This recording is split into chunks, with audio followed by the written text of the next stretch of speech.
Hi అండి, అందరికీ నమస్కారం. Welcome to Vijay media. Bank కస్టమర్లకు బిగ్ అలర్ట్. వరుసగా 4 రోజులు బ్యాంకులు సెలవు. లేటెస్ట్ అప్డేట్ రావడం జరిగింది. సో దానికి సంబంధించిన పూర్తి వివరం చెప్పడం కోసం నేను ఈ వీడియో చేస్తున్నాను.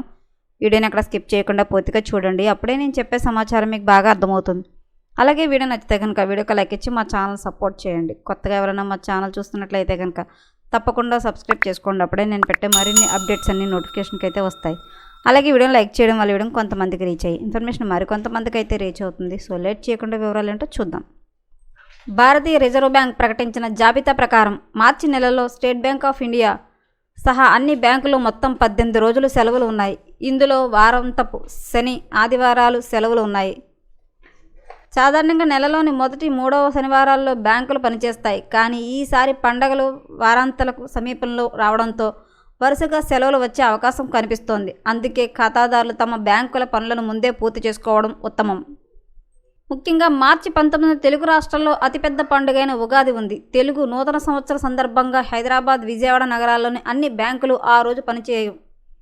అలాగే బెంగళూరు, చెన్నై, ముంబై వంటి ప్రధాన నగరాల్లో కూడా గుడి పడ్వా, ఉగాది వేడుకల వల్ల సెలవులు ప్రకటించారు. దీనివల్ల దక్షిణ భారతదేశంలో బ్యాంకింగ్ కార్యకలాపాలకు కొంత అంతరాయం కలిగే అవకాశం ఉంది. కేవలం ఉగాది మాత్రమే కాకుండా రంజాన్ పండుగ సందర్భంగా కూడా వరుస సెలవులు ఉన్నాయి. మార్చి 20న శుక్రవారం నాడు ఈద్ ఉల్ ఫితర్ కారణంగా విజయవాడ, కొచ్చి ప్రాంతాల్లో బ్యాంకులు మూతపడతాయి. ఆ మరుసటి రోజు అంటే మార్చి 21 శనివారం నాడు దేశవ్యాప్తంగా రంజాన్ సెలవు ఉంటుంది. హైదరాబాద్లో సహా ఢిల్లీ, ముంబై, కోల్కతా వంటి మెట్రో నగరాల్లో బ్యాంకులు పనిచేయవు. ఆదివారం ఎలాగో సాధారణంగా సెలవు కాబట్టి బ్యాంకులు తెరవకపోవచ్చు. మార్చి 22 ఆదివారం, ఆ రోజు ఎలాగూ బ్యాంకు ఉండదు. బ్యాంకులు మూతపడిన డిజిటల్ సేవలు మాత్రం నిరంతరాయంగా కొనసాగుతాయి. ఫోన్పే, గూగుల్ పే వంటి యూపీఐ సేవలు 24 గంటలు అందుబాటులో ఉంటాయి. నెట్ బ్యాంకింగ్, మొబైల్ బ్యాంకింగ్ యాప్ల ద్వారా మీరు ఎక్కడికి నుండైనా డబ్బులు పంపుకోవచ్చు లేదా స్వీకరించవచ్చు. కేవలం బ్యాంక్ సర్వర్ మెయింటెనెన్స్ సమయంలో తప్ప మిగిలిన అన్ని సమయాల్లో ఈ సేవలు పనిచేస్తాయి.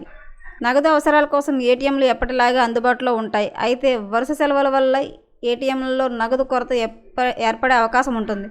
అందుకే ముందుగానే కొంత నగదును దగ్గర ఉంచుకోవడం శ్రేయస్కరం. క్రెడిట్, డెబిట్ కార్డుల ద్వారా ఆన్లైన్ పేమెంట్లు చేయడం వల్ల నగదు ఇబ్బందులు కొంతవరకు అధిగమించవచ్చు. ఒకవేళ కొత్త కార్డుల కోసం దరఖాస్తు చేయాలన్నా ఆన్లైన్ ద్వారా పూర్తి చేయవచ్చు. మరిన్ని అప్డేట్స్ కోసం మా ఛానల్ తప్పకుండా సబ్స్క్రైబ్ చేసుకోండి. Thanks for watching.